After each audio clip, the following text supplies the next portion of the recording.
ओम नमो भगवते वासुदेवाय।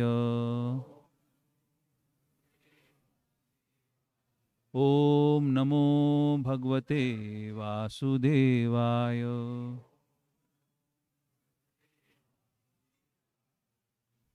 तो हम पहले शब्दार्थ पढ़ेंगे, आप मेरे पीछे दोहरा सकते हैं।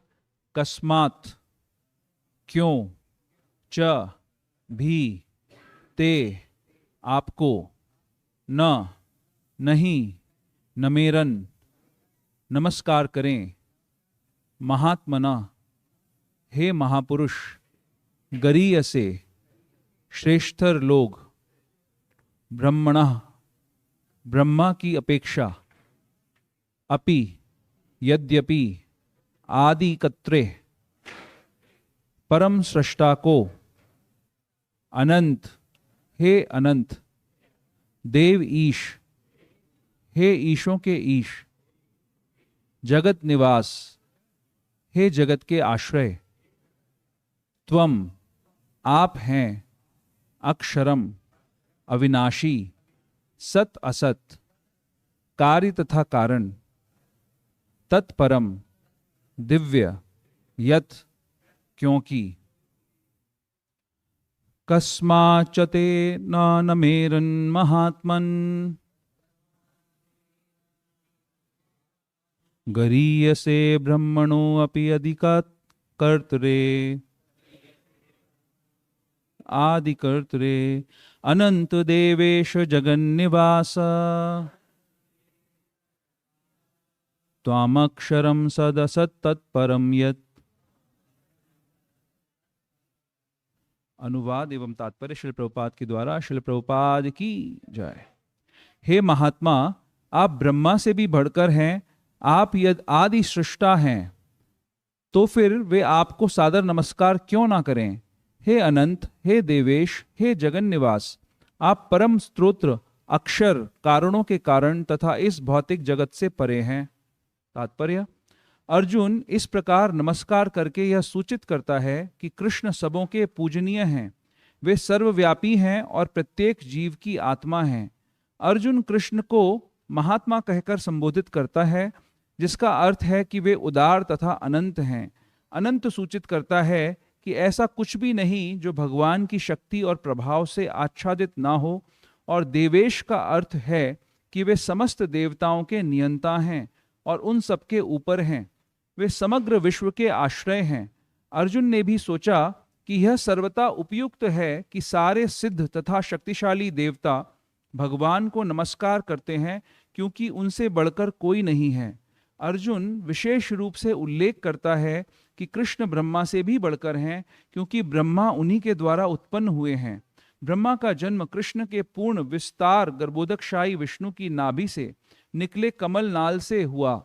अतः ब्रह्मा तथा ब्रह्मा से उत्पन्न शिव एवं अन्य सारे देवताओं को चाहिए कि उन्हें नमस्कार करें। श्रीमद् भागवत में कहा गया है कि शिव, ब्रह्मा तथा इन जैसे अन्य देवता भगवान का आदर करते हैं। अक्षरम शब्द अत्यंत महत्वपूर्ण है, क्योंकि यह जगत विनाशशील है, किंतु भगवान इस जगत से परे हैं। वे समस्त कारणों के कारण हैं, अतएव वे इस भौतिक प्रकृति के तथा इस दृश्य जगत के समस्त बद्ध जीवों से श्रेष्ठ हैं, इसलिए वे परमेश्वर हैं। ओम अज्ञानतिमिरान्धस्य ज्ञानाञ्जनशलाकया चक्षुरुन्मिलितं येन तस्मै श्रीगुरुवे नमः।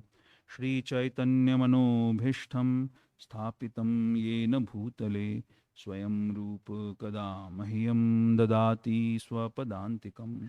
वन्देऽहं श्रीगुरोः श्रीयुतपदकमलं श्रीगुरुन् वैष्णवांश्च श्रीरूपं साग्रजातं सहगण रघुनाथान्वितं तं सजीवं साद्वैतं सावधूतं परिजनसहितं कृष्णचैतन्यदेवं श्रीराधा कृष्णपादान् सहगण ललिता श्रीविशाखान्वितांश्च। हे कृष्ण करुणा सिंधु दीनबंधु जगत्पते गोपेश गोपिका कांत राधा कांत नमोस्तुते। तप्त कांचन गौरांगी राधे वृंदावनेश्वरी वृषभानुसुते देवी प्रणमामि हरिप्रिये। वाञ्छाकल्पतरुभ्यश्च कृपा सिन्धुभ्य एव च पतितानां पावनेभ्यो वैष्णवेभ्यो नमो नमः। जय श्री कृष्ण चैतन्य प्रभु नित्यानंद, श्री अद्वैत गदाधर शिवासादि गौर भक्तवृंद। हरे कृष्णा कृष्णा कृष्णा हरे हरे, हरे राम राम राम हरे हरे। हरे कृष्णा। ठीक है प्रभु, सॉरी पास कर लो।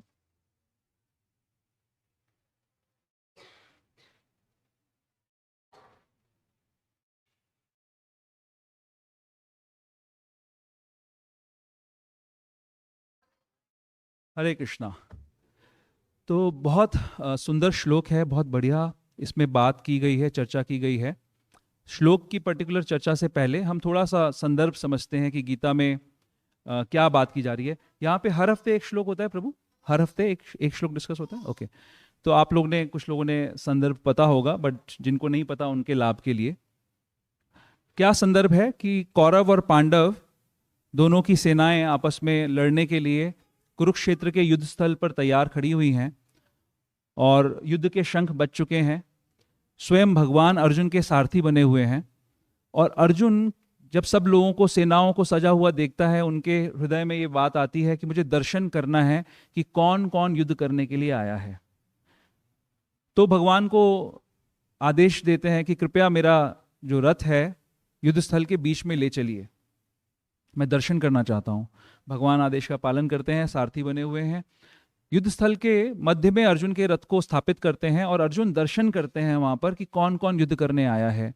भीष्म पितामह आए हैं, द्रोणाचार्य आए हैं, कृपाचार्य आए हैं। अर्जुन की अवस्था लगभग उस समय 100 वर्ष की है। तो 100 वर्षों का जीवन जिन लोगों के साथ में उन्होंने बिताया है, जिनके साथ सुख दुख बांटे हैं, रहे हैं, सब कार्य किए हैं, वो लोग उनके सामने खड़े हुए हैं और अब प्रश्न ये है कि उनको मारना पड़ेगा, उनका वध करना पड़ेगा इस युद्ध को जीतने के लिए। तो ऐसा सोच के अर्जुन का पसीना छूट जाता है। अर्जुन कंपित होने कंपन में आ जाते हैं, है ना, कांपने लग जाते हैं और अपना गांडीव रख देते हैं। अर्जुन पांडवों की तरफ से मुख्य हीरो हैं, मुख्य नायक अर्जुन है। ये युद्ध का पूरा दारोमदार पांडवों की तरफ से अर्जुन और भीम के ऊपर है। तो अर्जुन के मन में उस समय संशय आ जाता है और वो भगवान को कहते हैं कि इन लोगों का वध करना ये तो बहुत ही पाप का कार्य होगा। अगर राज्य के लिए मैं इनका वध करता हूं तो ये तो बहुत पाप का कार्य होगा। और ऐसे कई सारे अनेक कारण, क्योंकि अभी समय सीमित है तो मैं सारे कारणों में नहीं जाऊंगा, बहुत सारे कारण अर्जुन बताते हैं कृष्ण को कि उन्हें ये युद्ध क्यों नहीं करना चाहिए। तो गीता का जो पहला अध्याय है उसमें अर्जुन अपने सारे रीजंस बता रहे हैं कि उनको क्यों नहीं युद्ध करना चाहिए। लेकिन एक अच्छा काम करते हैं कि भगवान की शरण ग्रहण कर लेते हैं। शिष्यस्तेहम शादीमाम त्वं प्रपन्नम, भगवान की शरण ग्रहण करके बोलते हैं कि भगवान मेरे सारे तर्कों के बावजूद मुझे समझ नहीं आ रहा कि मुझे क्या करना चाहिए। बड़ी अच्छी शिक्षा है हम सबके लिए। हम सबके जीवन में भी हम कई बार ऐसे पड़ाव पे आते हैं कि समझ नहीं आता कि क्या करना चाहिए। अधिकांश कई बार गलती ये कर देते हैं कि अपने मन के आधार पर निर्णय लेने लग जाते हैं। लेकिन अगर अर्जुन को आचार्य मानकर उनका अनुकरण करें तो हम समझ सकते हैं कि हमें अपने गुरुजनों के पास, वरिष्ठ लोगों के पास जाकर शिक्षा लेनी चाहिए कि आप हमारा मार्गदर्शन करिए। तो अर्जुन भी ऐसा करते हैं, कृष्ण को गुरु स्वीकार करके उनसे मार्गदर्शन मांगते हैं और भगवान तुरंत गुरु की भूमिका स्वीकार करते हैं। अभी मैं आपको जो समरी बता रहा हूं उसमें कुछ ऐसे पॉइंट्स को मैं लाऊंगा। गीता तो बहुत बृहद है और आप लोग 11वां अध्याय पढ़ रहे हैं तो बहुत सारी बातें बीच में होती हैं, हर बात मैं नहीं बता रहा।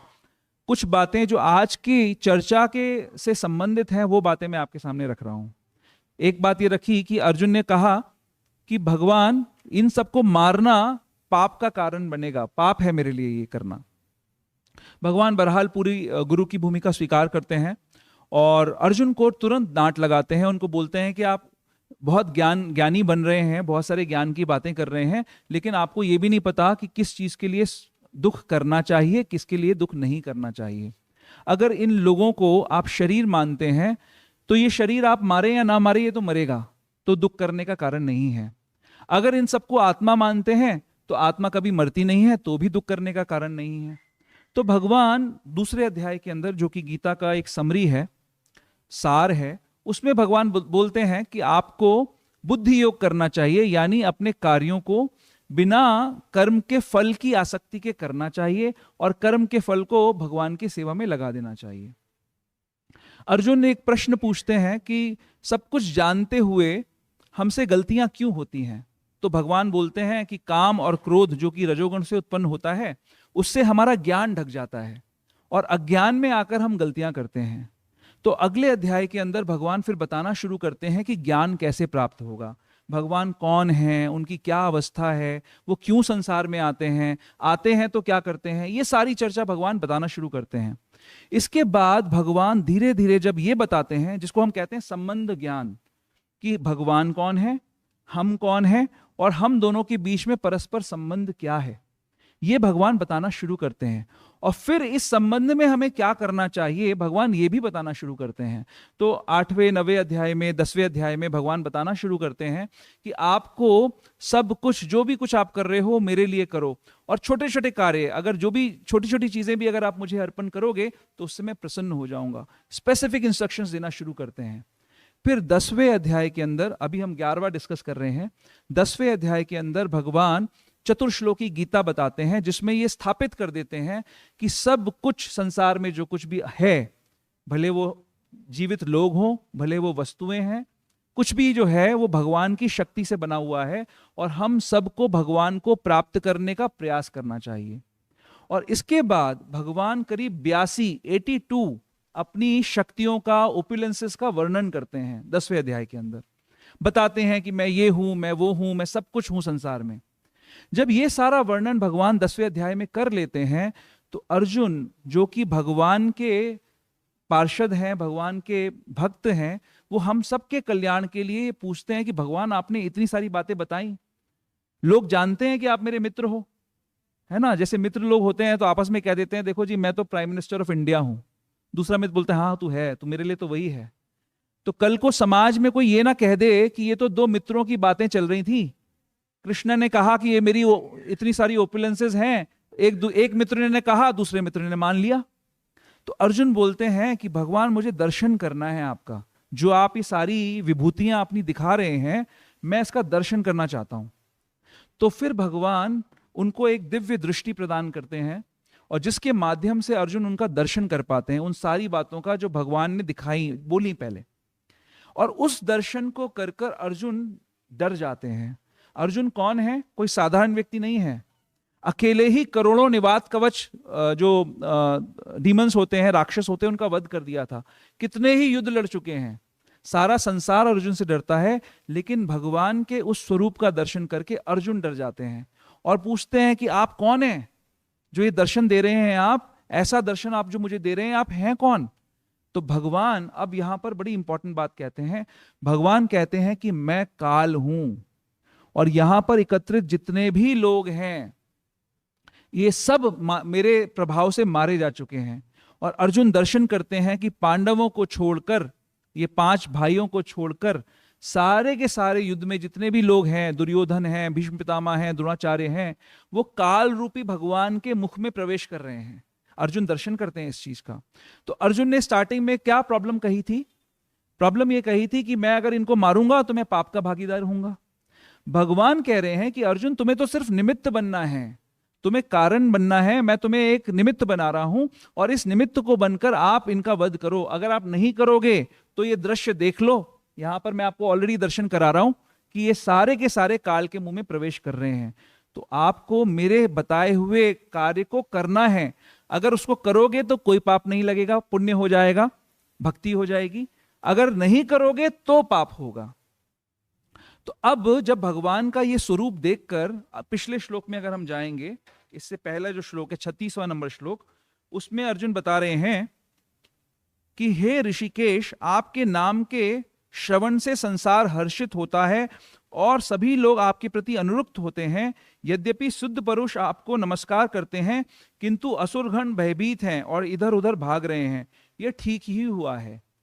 भगवान का ऐसा विकराल रूप देखकर सारे जो असुर हैं वो भाग रहे हैं, इधर उधर भाग रहे हैं। अर्जुन उस चीज को व्यक्त कर रहे हैं। अब हम आते हैं आज की चर्चा पर। आज की क्या बात हो रही है? अब अर्जुन ये कह रहे हैं, एक रिहेटोरिक क्वेश्चन पूछ रहे हैं। रिहेटोरिक क्वेश्चन समझते हैं, अलंकृत भाषा में एक प्रश्न जिसमें कि जवाब अपने आप छुपा हुआ है, वो प्रश्न उठा रहे हैं। वो क्या प्रश्न कह रहे हैं? हे महात्मा, आप ब्रह्मा से भी बढ़कर हैं, आप आदि सृष्टा हैं, तो फिर वे आपको सादर नमस्कार क्यों ना करें? किनको देख रहे हैं नमस्कार करते हुए? वो देख रहे हैं कि ब्रह्मा जी भगवान के स्वरूप को देखकर नमन कर रहे हैं, शिव जी इनका नमन कर रहे हैं, 33 करोड़ देवी देवता सब भगवान का नमन कर रहे हैं। और अर्जुन यहां पर उसको देखकर, दृश्य को देखकर ये प्रश्न उठा रहे हैं कि क्यों ना कोई आपका नमन करे, है ना? अब यही प्रश्न जो अर्जुन का है, जो रिहेटोरिक क्वेश्चन है, यही मैं आप लोगों के सामने इस पे चर्चा करना चाहता हूं आज। बहुत इंपॉर्टेंट प्रश्न है। हम सभी लोग, हमारे सबके कुछ ना कुछ आराध्य हैं, है ना? जो स्कूल्स कॉलेजेस में जाते हैं, उनके आराध्य कौन होते हैं? कौन है उनके देवी देवता? आजकल कौन सी मूवी अच्छी चल रही है? हाँ, जो एक्टर्स हैं, हीरो हैं, हीरोइन हैं, वो स्क्रीन पे दिखाते हैं कि कैसे उसने एक जमीन से छलांग लगाई और वो 10,000 किलोमीटर लंबे पहाड़ पे पहुंच गया, है ना? सामने से 50 गोलियां आ रही हैं, उसके शरीर पे लग रही हैं, उसको कुछ नहीं हो रहा, और उसने ऐसे अपने मुंह से अगर थूक भी फेंका तो सामने वाला मर जा रहा है ना? तो ये सब देख के, और सुंदर हीरोइंस होती हैं, सुंदर हीरो होते हैं, ये सारे हमारे आराध्य बन जाते हैं। और इन आराध्यों को देखकर हम इनको एम्युलेट करने लग जाते हैं, हम इनके जैसा बनना चाहते हैं। अगर आप थोड़ा 50 वर्ष पूर्व जाएंगे, अगर जिनकी भी आयु 40 के ऊपर है, वो जानते हैं कि 40 से 50 वर्ष पूर्व हमारे जो हीरो हीरोइन होते थे वो अलग होते थे। क्या फर्क है इन हीरो हीरोइन में और जो हमारे हीरो हीरोइन होते थे उनमें? कोई बताएगा क्या फर्क है? कोई यंग बच्चा भी बता सकता है, यंगस्टर भी बता सकता है। यस यस प्रभु। हाँ, चरित्र, वेरी नाइस। चरित्र का, किरदार का, और हाँ, वेस्टर्न कल्चर का प्रभाव है ये। और कुछ?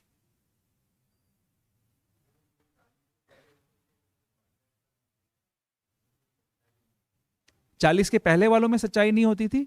आज अगर शाहरुख खान ये दिखा रहा है कि 50 गोली उसके शरीर में लग रही है, उसको खड़ा कर दें, हम यहां बुलाएं और उसको 50 गोली मारें, जिंदा रहेगा? तो असत्य क्या था, पहले वाला या अभी वाला?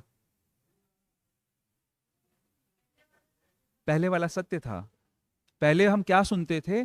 पहले हम राम और कृष्ण की कथाओं को सुनते थे, वो सत्य था।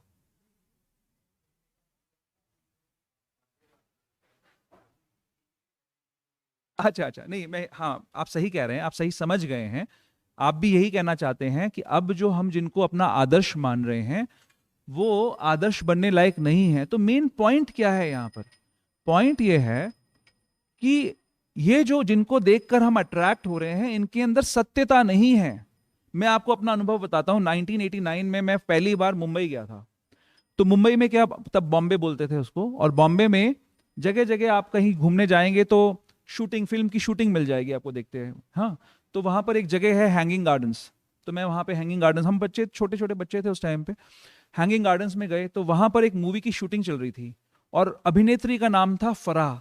आई थिंक आजकल लोग जानते भी नहीं होंगे उसको। उसका नाम था फराह।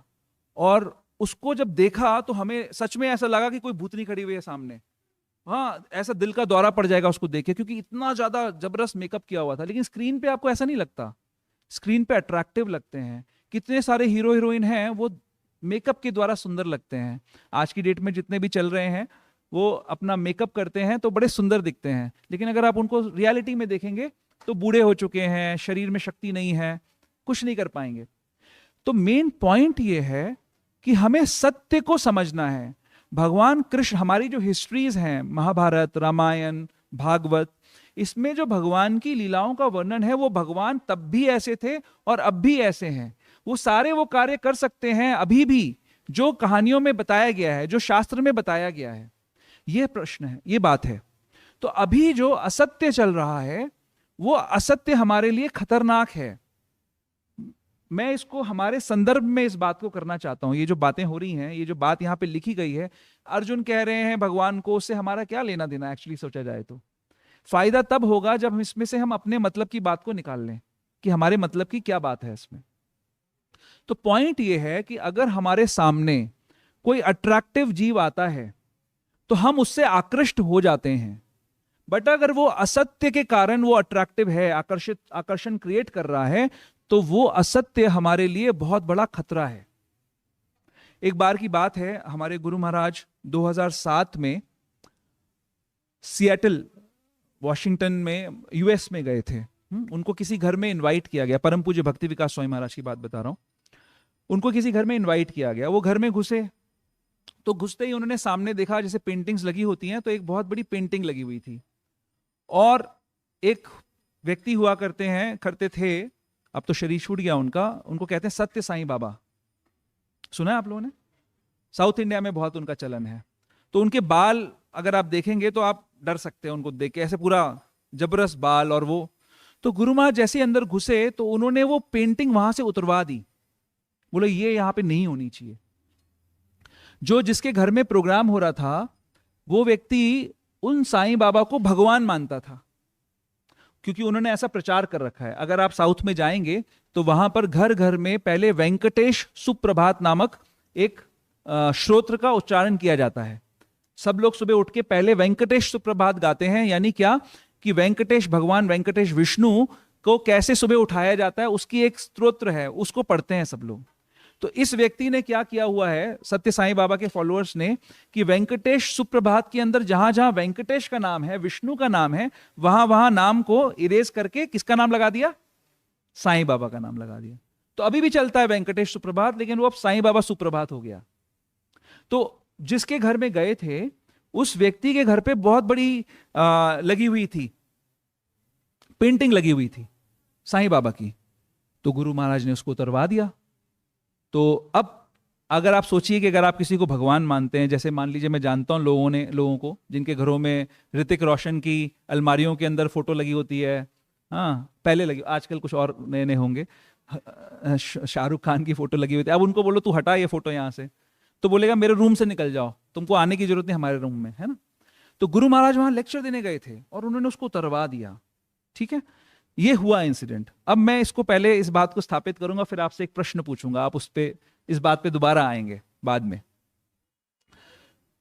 तो क्या फर्क है, क्यों ऐसा क्या बड़ा काम हो गया कि गुरु महाराज ने, वो जानते थे, गुरु महाराज जानते थे कि ये नौटंकीबाज आदमी है, इसका कुछ कोई भगवान नहीं है, ये कुछ सिद्धियां प्राप्त कर ली हैं। हम लोग हनुमान चालीसा में गाते हैं ना, हनुमान जी की जब प्रार्थना करते हैं, अष्ट सिद्धि नौ निधि के दाता, है ना, ऐसे गाते हैं ना। यानी हनुमान जी की भी कोई उपासना करेगा तो उसको 8 सिद्धियां मिल सकती हैं, 9 निधियां मिल सकती हैं। उन सिद्धियों में अणिमा, लघिमा, प्राप्ति, ये सब सिद्धियां होती हैं। कोई साधारण मनुष्य भी प्राप्त कर सकता है ये सिद्धियां। लेकिन समाज इतना अज्ञान में आ गया है कि अगर किसी के पास कोई छोटी सी शक्ति आ जाए, छोटी सी सिद्धि आ जाए, तो उसको वो भगवान मान लेता है। लेकिन क्या ये भगवान के गुण हैं? हम कैसे आकृष्ट होते हैं किसी व्यक्ति से? हम आकृष्ट होते हैं अगर कोई व्यक्ति बहुत ज्यादा शक्तिशाली हो, ठीक है, बहुत पहलवान टाइप हो, बहुत ज्यादा बुद्धिमान हो, बहुत ज्यादा अमीर हो, बहुत ज्यादा फेमस हो, या बहुत बड़ा त्यागी हो। इस तरीके की 6 चीजों से, मैं शायद भूल गया क्या, ताकत, बुद्धि, और क्या है, फेम, किसी को याद है? मैं कुछ भूला एक चीज, नॉलेज, हाँ ज्ञान, बुद्धिमान बोला मैंने। एनीवेज 6 ओपुलेंसेस हैं, ठीक है। भगवान इस शब्द का मतलब है, भग यानी ये षड ऐश्वर्य, जिस व्यक्ति में पूर्ण रूपेण ये सारे ऐश्वर्य हैं उसको ही भगवान कहा जा सकता है। ये भगवान की परिभाषा है। लेकिन आजकल कोई भी लोग आपको मिल जाएंगे, बोले मेरे पिताजी भगवान है। ठीक है, आप अपने पिताजी को भगवान बोल सकते हैं, लेकिन क्या तत्व की दृष्टि से वो भगवान हैं? क्या उनके अंदर ये 6 ऐश्वर्य हैं? जैसे आज संसार का, अभी कुछ दिन पहले तक, 10 दिन पहले तक सबसे बड़ा रईस आदमी था, टॉप 10 में नाम आता था बिल गेट्स का, माइक्रोसॉफ्ट का जो अब पार्शियल शेयर ओनर है। अभी वो निकल गया क्योंकि शेयर की वैल्यूएशन की वजह से उसमें से नीचे आ गया, उसने दान कर दिया काफी कुछ। तो बिल गेट्स मान लेते हैं एक मिनट के लिए कि सबसे अमीर आदमी है दुनिया का, बट क्या वो सबसे शक्तिशाली आदमी है? क्या वो एक बड़े से पहाड़ को, 100 किलो के पत्थर को उठा सकता है? नहीं, सबसे ज्यादा बलशाली नहीं है वो, हाँ दिखता सबसे कमजोर है। या कोई व्यक्ति मान लीजिए चेस चैंपियन है, पहले वो विश्वनाथन आनंद हुआ करता था, नए नए लोग आ गए अभी, तो वो सबसे इंटेलिजेंट है, बट क्या वो सबसे ज्यादा रिच है? नहीं है। कोई व्यक्ति सबसे ज्यादा फेमस हो सकते हैं, नरेंद्र मोदी आज बहुत फेमस है, पूरे वर्ल्ड में फेमस है, हाँ, बट क्या वो सबसे ज्यादा सुंदर व्यक्ति है? हाँ, मैं सुंदर भूल गया था, छठा चीज जो है सबसे सुंदर, क्या वो सबसे सुंदर व्यक्ति हैं? नहीं, सबसे सुंदर नहीं है वो। तो हमारे अंदर, हम सो सारे जो जीव हैं, हमारे अंदर छोटे छोटे कुछ इस प्रकार के ऐश्वर्य हो सकते हैं, बट हमारे में से किसी के भी अंदर ये छहों ऐश्वर्य एक साथ एक जगह पे पूर्ण मात्रा में विद्यमान नहीं है। तो भगवान सिर्फ उसको कहा जा सकता है जिसके अंदर ये षड ऐश्वर्य पूरी मात्रा में विद्यमान है। ठीक है, तो अब भगवान के क्या गुण हैं और भगवान भगवान है और कोई भगवान नहीं है, इससे हमारे क्या लेना देना? हम सब अपना दैनिक जीवन जी रहे हैं, रोज जाते हैं, मशक्कत करते हैं, काम करते हैं, पैसा कमाते हैं, परिवार का पालन करते हैं। तो भगवान की पहचान करना क्यों जरूरी है हमारे लिए? क्यों जरूरी है? कोई बताएगा मेरे को? क्या फर्क पड़ता है भगवान को जानने से? बाय द वे, आज की डेट में 99% दुनिया की पॉपुलेशन ये मानती है कि भगवान के बारे में जानने का कोई विषय ही नहीं है, कोई पर्पस ही नहीं है जानना। क्यों जानना है? आप लोग क्या सोचते हो? आप लोग तो श्रद्धालु हो, आप यहां बैठे हो भगवान के लिए, अपना समय संडे अपना इन्वेस्ट कर रहे हो। आप लोग संडे में मूवी देखने जाते हैं, आप भगवान को देखने आए हो, तो क्यों आपको लगता है कि भगवान को जानना जरूरी है? बहुत सुंदर, जिससे हमको अपना ओरिजिन मालूम पड़े। बहुत सुंदर आपका जवाब है। और कोई किसी का सजेशन है? हाँ, हम उन्हीं के अंश हैं, ये भी अच्छा जवाब है। और सत्य क्या है, असत्य क्या है? ठीक है, आपके सबके जवाब बढ़िया हैं, लेकिन मैं एक पर्टिकुलर एक चीज जो मेरे मन में चल रही है वो बताना चाहता था आपको। 7वें अध्याय में अगर आप जाएंगे तो भगवान कह रहे हैं, आई थिंक 7.5 में होगा, अगर आपके पास मोबाइल फोन पे अवेलेबल है आप निकाल सकते हैं। दैवी ही एष गुणमयी मम माया दुरत्या मामेव ये प्रपद्यन्ते मायामेताम तरन्ति ते। भगवान 7वें अध्याय में अपनी, हाँ सॉरी 14 नंबर का श्लोक है 5। तो 7वें अध्याय में भगवान अपनी शक्तियों का वर्णन कर रहे हैं। भगवान की अनंत शक्तियां हैं, बट भगवान बता रहे हैं 7.4-5 में कि धरती, जल, अग्नि, वायु, आकाश, मन, बुद्धि, अहंकार, ये मेरी भिन्न प्रकृति है। फिर बता रहे हैं कि एक और प्रकृति भी है, उससे सुपीरियर है, यानी जीवात्माएं, जो हम सब हैं। फिर भगवान ये बता रहे हैं कि इस संसार को चलाने वाली जो मेरी त्रिगुणमयी प्रकृति शक्ति है, माया है, वो दैवी ही एष गुणमयी मम माया दुरत्तया। वो जो दैवी शक्ति है वो इस संसार का संचालन कैसे कर रही है? उसके पास एक त्रिशूल है। वो त्रिशूल क्या है? वो 3 तरीके के ताप हैं, आदि दैविक, आदि आत्मिक और आदि भौतिक। ये 3 प्रकार के ताप उस देवी प्रकृति के हाथ में हैं, जिससे वो संचालन करती है। जो प्रकृति के नियम हैं उनका उल्लंघन करने वालों को जब दंड दिया जाता है तो आदि दैविक, आदि आत्मिक, आदि भौतिक कष्टों के माध्यम से, सब आपको पता होगा। आदि दैविक जैसे मान लीजिए कोई बाढ़ आ जाए, कोई प्राकृतिक आपदा आ जाए, सूखा पड़ जाए, है ना, इस प्रकार की आपदाओं को कहते हैं आदि दैविक। आदि भौतिक क्या होता है? जो हमें दूसरों से प्राप्त होती है। आपको किसी मच्छर ने काट लिया, सांप ने डस लिया, या किसी व्यक्ति ने आपको थप्पड़ मार दिया, किसी से आपका झगड़ा हो गया, तो इसको कहते हैं आदि भौतिक कष्ट। और आदि आत्मिक कष्ट यानी जो हमें खुद अपने मन से और शरीर से प्राप्त होते हैं, उनको कहते हैं आदि आत्मिक कष्ट। तो ये 3 प्रकार के तापों का त्रिशूल दैवी ही एष गुणमयी मम माया दुरत्तया, इसको पार पा पाना बहुत मुश्किल है। लेकिन क्या हम इन 3 तरीके के कष्टों को पार पाना चाहते हैं? हम चाहते हैं। कोई नहीं चाहता कि उसको किसी प्रकार की बीमारी आए, कोई दूसरा उसके साथ शत्रुता करे, या अधिक बारिश हो जाए, या सूखा पड़ जाए, अधिक ठंड हो जाए। कोई नहीं चाहता ये सब चीजें। सब इनका सोल्यूशन चाहते हैं। लेकिन इनका ये मिल क्यों रही है? हमारे ही कारण हमें ये मिल रही हैं, हमारे ही कर्मों के कारण हमें मिल रही हैं। हमें अपने ही कारण दंडित किया जा रहा है।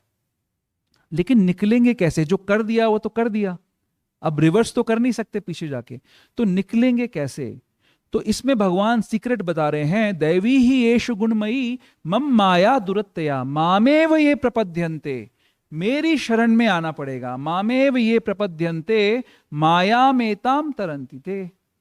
आप माया के चंगुल से एक ही सूरत में निकल सकते हो। कोई सोचे मैं माया से युद्ध करूंगा, मैं भी त्रिशूल लेके आऊंगा, मैं भी लड़ूंगा माया से, कोई नहीं लड़ सकता।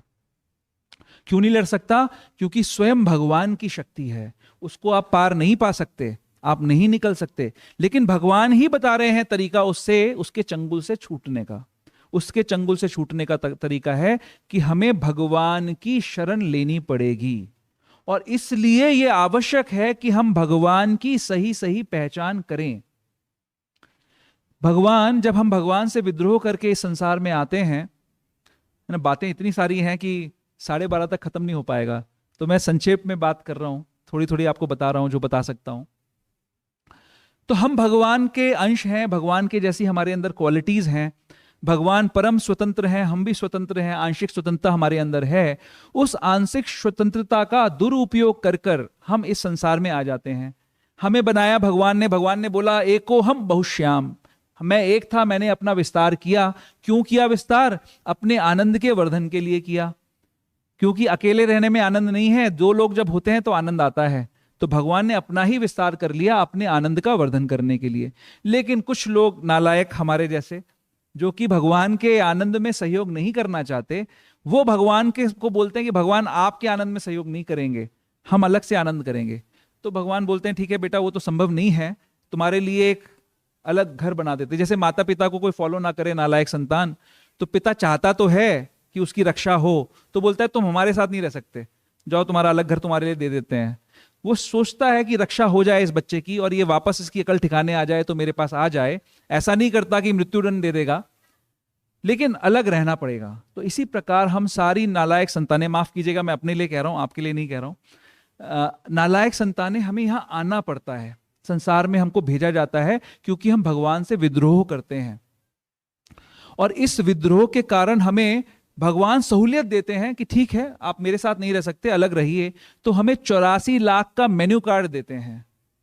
रेस्टोरेंट में जाते हैं ना, तो हम चूज करते हैं कौन सा व्यंजन खाना है, कौन सी सब्जी अच्छी लगती है, कौन से तरीके की रोटी अच्छी लगती है, लच्छा पराठा खाना है कि तंदूरी खाना है ना। ऐसे हम चयन करते हैं ना, कौन सा भोग हमें भोगना है, कौन सा भोग भोगने का मन है। तो भगवान हमें 84 लाख योनियों का एक मेन्यू कार्ड प्रदान करते हैं कि अच्छा अगर आपको 6 महीने सोने का मन कर रहा है तो भालू बन जाओ भाई, 6 महीने सोते रहो, कोई दिक्कत नहीं है। अगर आपको काम नहीं करना है तो 1000 साल तक पेड़ बन के खड़े रहो, कोई काम नहीं करना पड़ेगा, आपका भरण पोषण होता रहेगा। कोई आपको डॉक्टरी नहीं करनी पड़ेगी, इंजीनियरिंग नहीं करनी पड़ेगी, आपका भरण पोषण होता रहेगा। तो 84 लाख तरीके के भोग आपको प्रदान कर दिए गए हैं, जो आप सब टेस्ट कर चुके हो। सारे के सारे भोगों को आप टेस्ट कर चुके हो। इन सभी योनियों में, भले पेड़ हो, भालू हो, बंदर हो, गधा हो, घोड़ा हो, ये सारी की सारी कैसी योनियां हैं? ये भोग करने की योनियां हैं। इनमें आप सिर्फ भोग कर सकते हो अलग अलग तरीके से, जैसा जिसका शरीर। लेकिन मनुष्य योनि एक ऐसी योनि है जिसमें आप, इसको कर्म योनि कहते हैं। जैसे कि आप रोटी बना भी सकते हो और रोटी खा भी सकते हो। एक कुत्ता रोटी बना नहीं सकता, वो सिर्फ खा सकता है। तो ये एक ऐसा प्लेटफॉर्म है मनुष्य योनि जो हमें मिली है।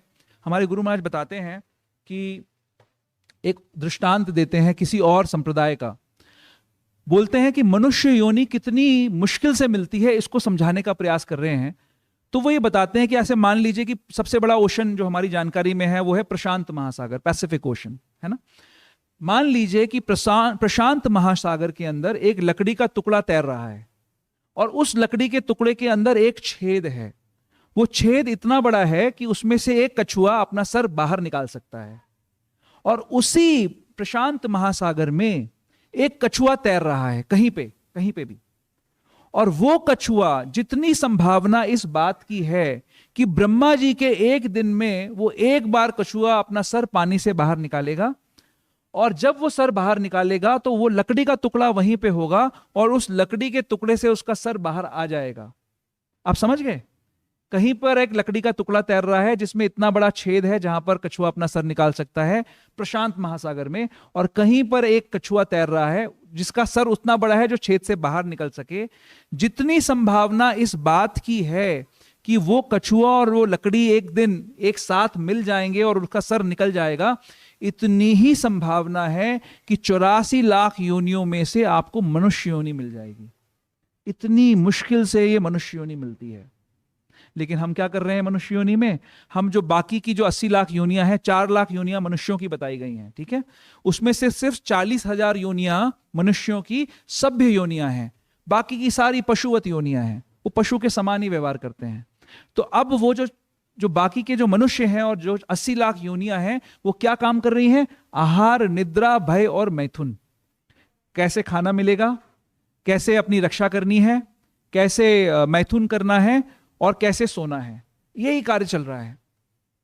तो अब ऐसा जो मुश्किल से मिला हुआ मनुष्य जीवन है, उस मनुष्य जीवन में यह पहचान अगर हमें हो जाए कि भगवान कौन है, क्योंकि इन सभी योनियों में जन्म, मृत्यु, जरा, व्याधि आती है।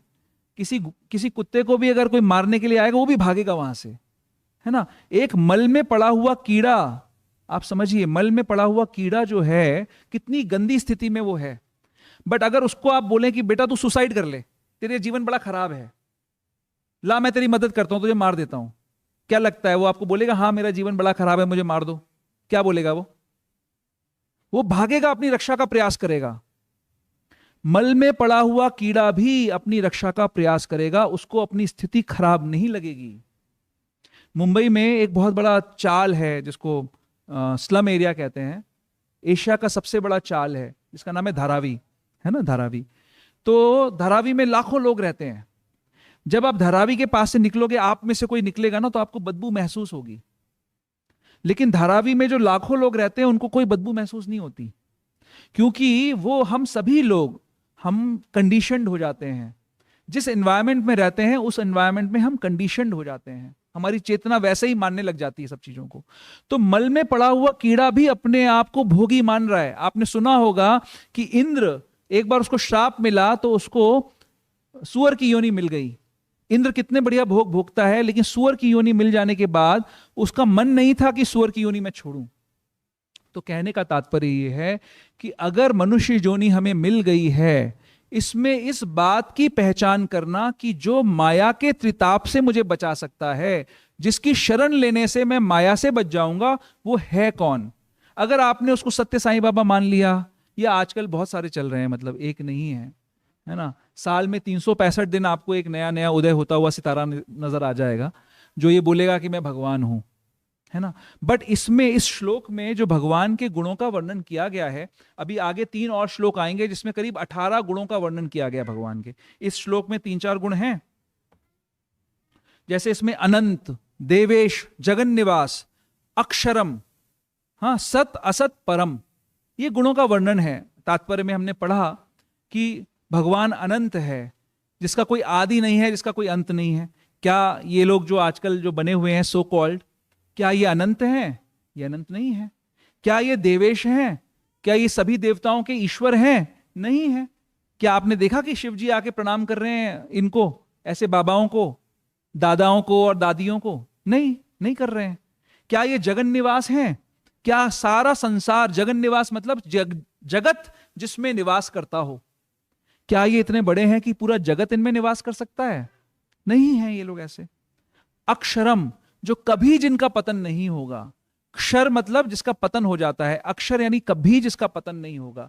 तो क्या ये अक्षर हैं? तो शास्त्र में हमें ये सारा ज्ञान इसलिए प्रदान किया गया है कि ताकि आप खुद पढ़कर समझ पाएं कि कौन किसकी क्या स्थिति है। अगर आप ठीक से नहीं समझेंगे, जैसे मान लीजिए आपको स्वर्ण खरीदना है, सोना खरीदना है, और आपको नहीं पता कि सोने के गुण क्या होते हैं, तो आप मार्केट से पीतल लेके आ जाएंगे, आप ठगे जाएंगे। इसी प्रकार अगर आपको भगवान के गुणों का ज्ञान नहीं है, तो आप किसी को भी भगवान मान लेंगे, किसी का भी पूजन करने लग जाएंगे। कोई व्यक्ति किसी गधे को भी बिठाकर उसको भगवान बता सकता है। एक वो आता था सीरियल, पहले टीवी सीरियल आता था तेनाली रामन, उसमें एक एपिसोड इसी बात पे था कि उसने एक गधे को बिठा दिया और उसकी पूजा करने लग गया, और सारा गांव उसी की पूजा करने लग गया कि गधा हमारी इच्छाओं को पूरा कर देगा। तो लोग हमें गधे की पूजा करा सकते हैं और हमें गधा बना सकते हैं, अगर हमें सत्य ज्ञान नहीं होगा। तो जो मैंने कहानी आपको सुनाई थी हमारे गुरु महाराज की, मैं बता रहा था कि उन्होंने उनकी फोटो उतरवा दी, तो क्या कारण था उनका क्या लाभ था ऐसा करने में? ऐसा सोच सकते थे कि भाई ये नया आदमी है, इसको पता नहीं है, धीरे धीरे हम इसको प्रीच करेंगे, इसको बताएंगे और इसको अच्छे लेवल पे ले आएंगे, ऐसा सोच सकते थे। लेकिन गुरु महाराज को पता था कि पता नहीं मैं दोबारा इसके कब मिलूंगा, मेरा कर्तव्य है अभी इसको ये बताना कि सत्य क्या है। तो जो सत्य और फलाना ढिमका बाबा बात कर रहे हो वो सत्य नहीं है, वो असत्य है। वो सिर्फ एक सिद्धि वाला पुरुष हो सकता है, सिद्धियां हो सकती हैं, हम सभी को नमस्कार करते हैं, हम चींटी को भी प्रणाम करते हैं, हम सबकी रिस्पेक्ट करते हैं। लेकिन अगर आप अपने आप को भगवान बता रहे हो तो आप भगवान का अपमान कर रहे हो, तो आपको अलाउड नहीं है, आप भगवान का अपमान नहीं कर सकते। वैष्णव सबकी प्रार्थना करता है, लेकिन वैष्णव भगवान और वैष्णवों का अपमान कभी सहन नहीं करता, कभी सहन नहीं करता। वो अपराध है, वो अपराध से बचाने का प्रयास कर रहे हैं। तो सिर्फ हमारे गुरु महाराज ऐसे नहीं है, वो अपने गुरु के पक्के चेले हैं, पक्के शिष्य हैं, सिर्फ गुरु नहीं है, उनके गुरु की बात करते हैं, प्रभुपाद जी की बात करते हैं। प्रभुपाद जी के भी जीवन में ऐसे बहुत सारे इंस्टेंसेस आए। एक बार आप लोग जो भी लीलामृत जिसने पढ़ी होगी, सतस्वरूप दास गोस्वामी आपने नाम सुना होगा, प्रभुपाद के एक बहुत वरिष्ठ शिष्य हैं सतस्वरूप गोस्वामी महाराज, जिन्होंने प्रभुपाद का जीवन चरित्र लिखा, लीलामृत लिखी। तो वो बहुत स्कॉलरली डिवोटी थे, बहुत स्कॉलर थे, यूनिवर्सिटी में कुछ कोर्स कर रहे थे। तो एक बार वो अपने प्रोफेसर को प्रभुपाद से मिलवाने के लिए लाए और प्रभुपाद जी ने उनसे पूछा कि आप क्या करते हैं? तो बोले कि मैं हिंदुइज्म का फिलोसोफर प्रोफेसर हूं। यूएस की बात है, यूएस में वो हिंदुइज्म पढ़ाते थे, वैदिक शास्त्रों का प्रोफेसर हूं। तो प्रभुपाद ने बोला कि क्या होती है हिंदुइज्म, क्या होता है वैदिक ज्ञान, क्या होता है? तो कई बार लोग जो हैं डेढ़ होशियारी करते हैं, हम बोलते हैं डेढ़ होशियारी, मतलब कि मॉडेस्टी दिखाने का कोशिश करते हैं, अपने आप को दैन्य दिखाने की कोशिश करते हैं, दैन्य नहीं होते। तो उसने ऐसे बोल दिया कि नहीं, मुझे ज्ञान नहीं है कि क्या होता है हिंदुइज्म। तो प्रभुपाद जी ने सतस्वरूप गोस्वामी को पूछा कि वो व्यक्ति जो कुछ पढ़ाने का प्रयास कर रहा है और उसको वो पता नहीं है, तो उसको आप क्या कहेंगे? तो सतस्वरूप गोस्वामी बोलते हैं हम उसको चीटर कहेंगे, वो ढोंगी है। तो प्रभुपाद ने बोला कि देखो तुम ढोंगी हो, उस प्रोफेसर को कहा। तो वो बहुत गुस्सा हो गया, वो प्रोफेसर बोला नहीं, आप कैसे संत हैं, आप किस तरीके की बातें कर रहे हैं, क्या कर रहे हैं आप ऐसे कैसे कह सकते हैं? बहुत इतना ज्यादा झगड़ा बढ़ गया कि उस व्यक्ति को, उस प्रोफेसर को वहां से उठाकर बाहर निकालना पड़ा। तो प्रभुपाद जी ने स्ट्रिक्टली इस बात को कहा कि सही क्या है, सत्य ज्ञान क्या है, सेंटिमेंटली नहीं बताया कोई भी चीज को।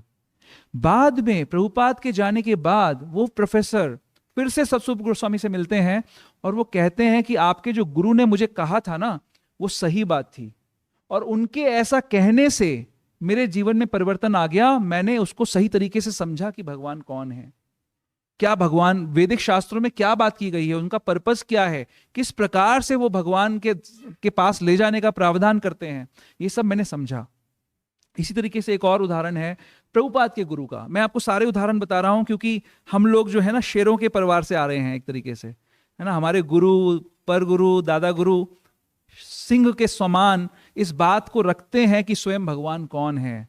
वो ये नहीं सोचते कि आपको क्या अच्छा लगेगा, क्या बुरा लगेगा, वो ये सोचते हैं कि आपका कल्याण किस चीज में होगा।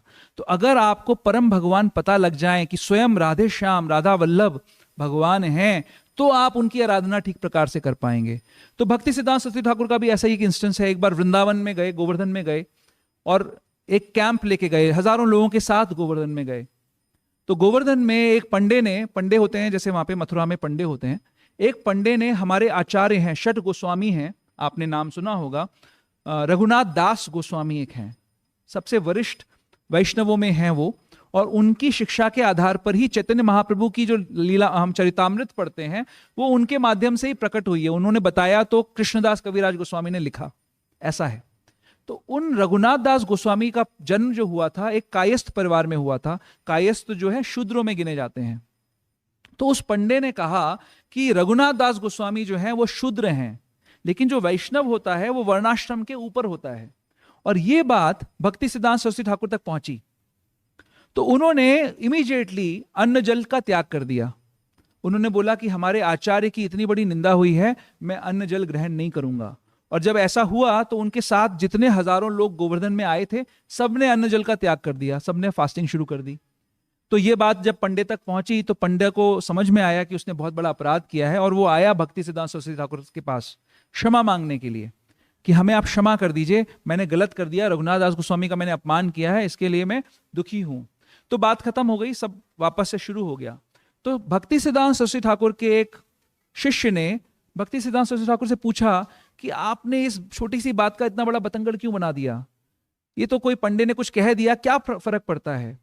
तो भक्ति सिद्धांत सरस्वती ठाकुर ने कहा कि मैं एक आचार्य हूं और मैं आप सबसे आचार्य वाली रिस्पेक्ट ग्रहण कर रहा हूं, तो अगर मैं आचार्य होने की बात को प्रोटेक्ट नहीं करूंगा, जो आचार्य को करना चाहिए, यानी उसको आचरण ऐसा करना चाहिए कि उसको सब लोग फॉलो कर सकें, अगर मैं ये नहीं बताऊंगा कि रघुनाथ दास गोस्वामी की क्या पोजीशन है, अगर उनको शूद्र आप मानोगे तो क्या आप उनकी शिक्षा पे चल पाओगे। तो ये मेरे लिए आवश्यक है, इसीलिए मैंने ऐसा किया। तो हम सभी लोग बहुत भाग्यशाली हैं, आप लोग यहाँ पर इस्कॉन में अंतर्राष्ट्रीय कृष्ण भावनामृत संघ में आश्रय ले रहे हैं, आए हैं, प्रभुपाद जी के अनुगत्य में आए हैं। आप भाग्यशाली हैं, क्योंकि प्रभुपाद और उनकी पूरी परंपरा ये नहीं सोचती कि आपको क्या अच्छा लगेगा, वो ये सोचती है कि आपके लिए क्या अच्छा है।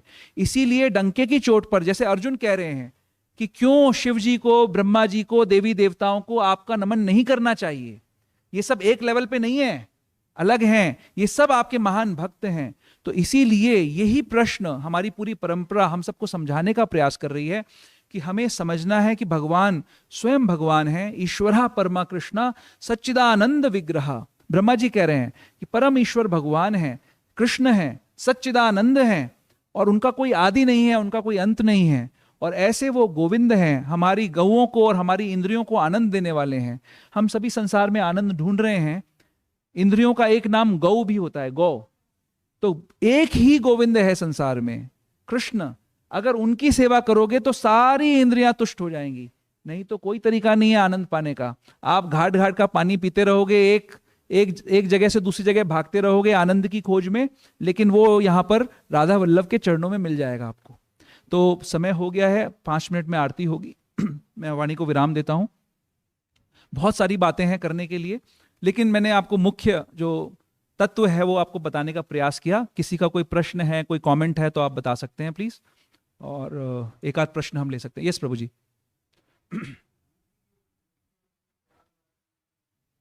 हाँ जी, हाँ जी, सॉरी, क्या, थोड़ा ऊंचा बोलिए। 4 लाख योनियां होती हैं मनुष्यों की, 84 लाख का पद्म पुराण में डिवीजन दिया गया है।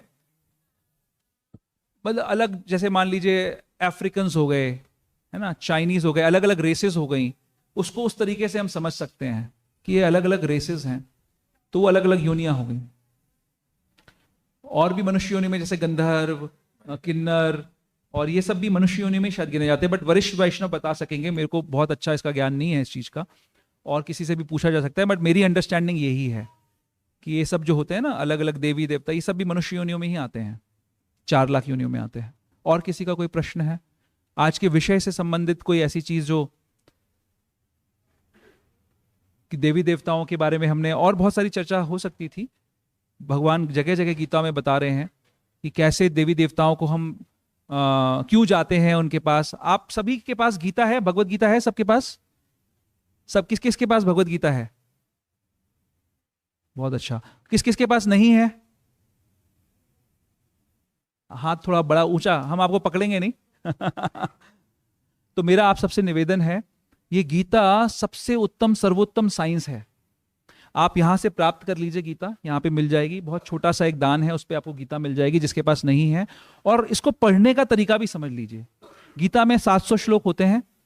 10 मिनट आप अगर रोज गीता को पढ़ेंगे, इसको नॉवेल की तरह पढ़ने का प्रयास मत करिए, ऐसा मत सोचिए एक दिन में हम पढ़ लेंगे समझ जाएंगे, ऐसा नहीं हो पाएगा।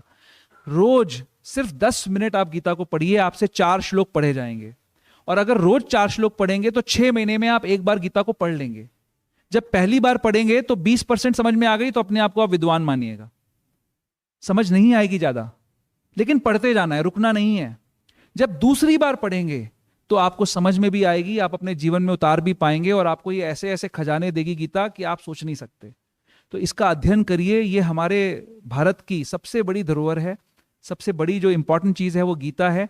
इसको पढ़ना है, समझना है, अपने जीवन में उतारना है और दूसरों को बताना है। ठीक है, हरे कृष्णा। श्रील प्रभुपाद की। ठीक है, अभी कौन है यहां पर? प्रभु, अब क्या है नेक्स्ट बताइए प्लीज।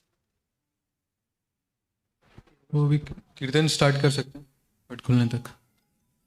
कीर्तन स्टार्ट कर सकते हैं आप। अच्छा मैं हाँ।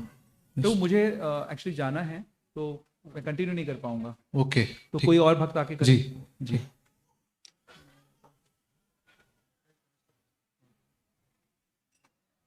हरे कृष्ण।